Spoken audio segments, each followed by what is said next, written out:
Hai Bali Lovers, bertemu lagi dengan Agustina Channel. Episode Balika Fadu kali ini diawali dengan Manggala yang tiba-tiba membuka pintu kamar Harki karena dia curiga ada laki-laki yang telah masuk ke kamar Harki semalam. Dan pagi ini dia melihat laki-laki itu lompat keluar dari jendela kamar Harki.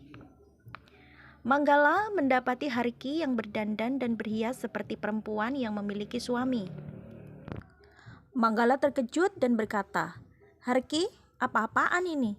Apa yang telah terjadi? Kau hanya pura-pura menyayangi kami, tapi setidaknya kasih sayangmu pada suami dan anakmu itu tulus. Sekarang kau hianati mereka. Kau bilang ingin berduka selama 1 tahun. Apa ini caramu berduka? Dengan pura-pura berduka, kau menjalin hubungan dengan pria lain." Harki berkata, "Aku tidak bersalah." Manggala berkata, "Kau pikir menjalin hubungan dengan pria lain itu tidak bersalah?" Harki berkata, "Tidak, dia bukan orang lain, tapi dia suamiku sendiri." Manggala berkata, "Harki, katakan siapa pria itu. Tidak mungkin, semua melihat kalau akhirat sudah tiada." Harki menjawab, "Dia adalah ayahnya Kundan. Dia masih hidup dan dia datang menemuiku." Manggala sangat terkejut mendengar bahwa akhirat masih hidup.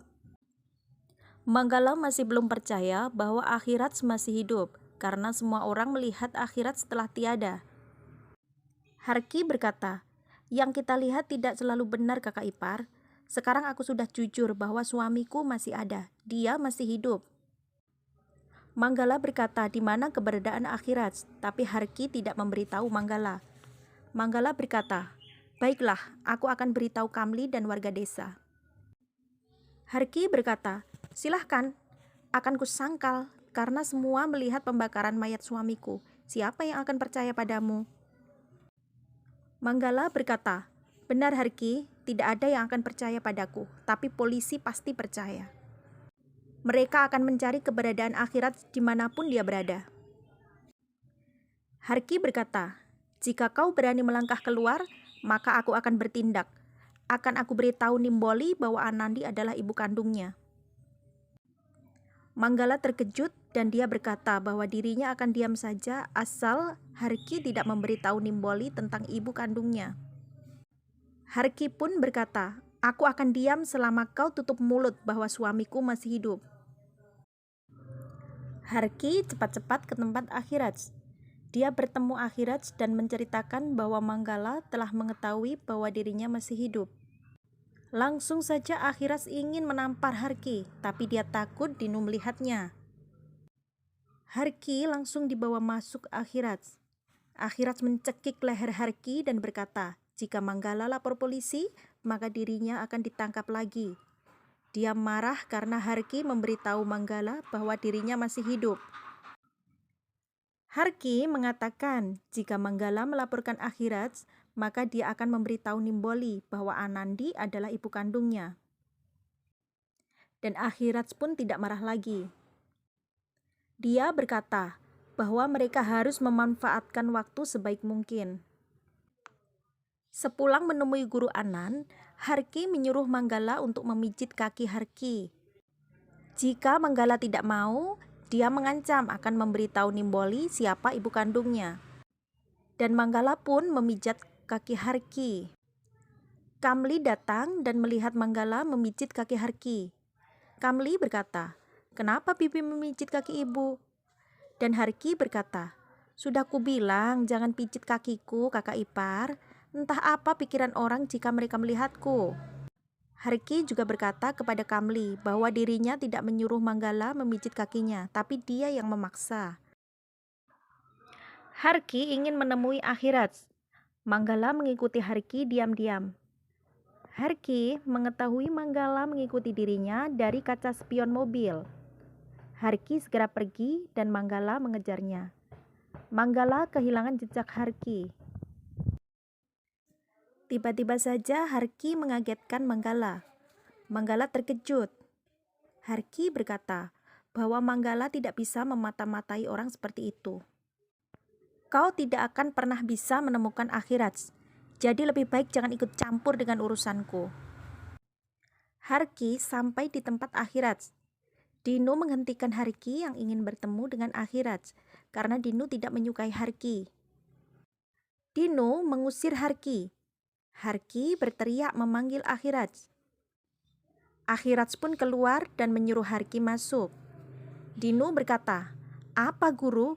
Wanita payah ini boleh masuk, guru?" Akhirats marah kepada Dinu dan memberitahu Dinu bahwa wanita itu adalah istrinya. Dinu pun terkejut, tak bisa berkata apa-apa lagi. Lalu Akhirats menyuruh Harki masuk. Akhirats berkata kepada Dinu, "Jangan takut Dinu, akan kuceritakan semuanya nanti.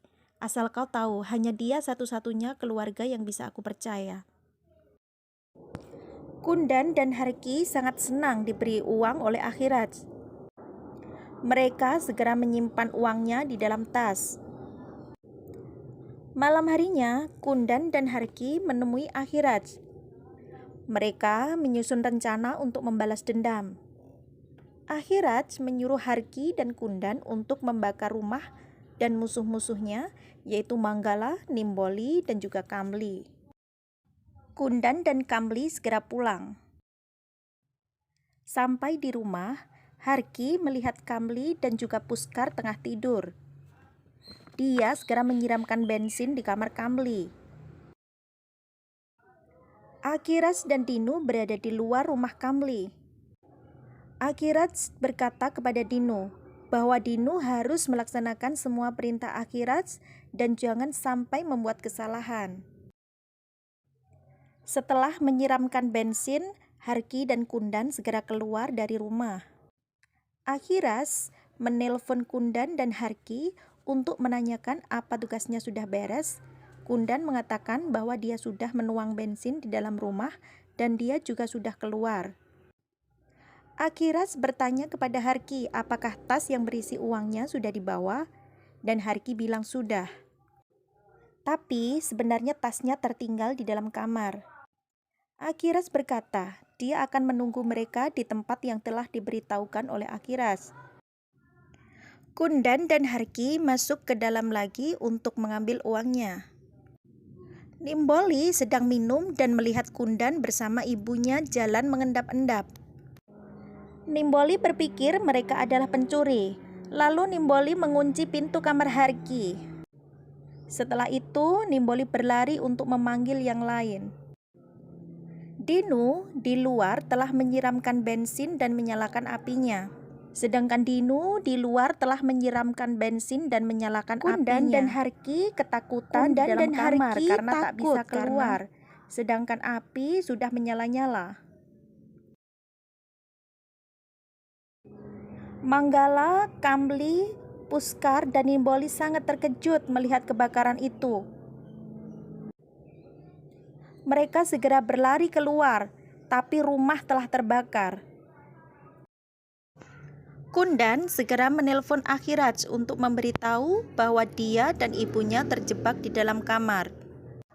Untunglah warga desa segera menolong. Kamli, Manggala, Nimboli, dan Puskar diselamatkan warga desa dan juga Akhirats. Akhirats juga menyelamatkan Harki dan Kundan yang terkunci di dalam kamar. Mereka berterima kasih kepada Akhirats atau yang dikenal sebagai Guru Anan. Saat itu, Manggala sedang cemas memikirkan Nimboli yang entah pergi kemana. Manggala cemas karena Nimboli tak kunjung pulang. Nimboli menemui Dokter Anan tanpa pamit kepada Manggala. Dokter Anan bertanya, "Apa kau tahu kenapa kita memanggil ibu kita Sang Dewi?" Nimboli menjawab, "Karena menganggapnya ibu, itu sebabnya." Dokter Anan berkata, "Benar, ibu itu perwujudan dari kasih sayang, dan Sang Dewi adalah cermin dari seorang ibu. Maka kita memanggilnya ibu. Ibu adalah orang yang paling berharga dalam hidup." Nimboli berkata, "Tidak dokter, tidak semua ibu seperti Sang Dewi. Ada seorang ibu yang jahat." Dokter Anan berkata, "Tidak nak, itu tidak benar. Orang bisa saja menjadi baik atau jahat. Tapi ibu, tidak ada seorang ibu yang jahat. Ibu lebih mementingkan anaknya daripada dirinya sendiri. Bagaimana dengan ibumu? Pasti dia secantik dirimu, cerdas dan sangat baik. Nimboli bersedih dan berkata, "Tidak benar, dokter. Tidak semua ibu seperti itu, terutama ibuku. Ibuku sangat jahat. Aku tahu karena aku pernah bertemu dengannya." Dokter Anan terkejut dan dia bertanya kepada Nimboli apakah dia pernah menemui ibunya. Nimboli mengatakan bahwa dirinya pernah bertemu ibu kandungnya. Dia menceritakan semuanya, bahwa Manggala pernah mempertemukan dia dengan ibu kandungnya dan ibu kandungnya sangatlah jahat. Akhirnya, Dokter Anan mengetahui segalanya. Dia sungguh tidak menduga Manggala seperti itu. Lalu, Dokter Anan memberikan hadiah kepada Nimboli dan segera menyuruhnya pulang.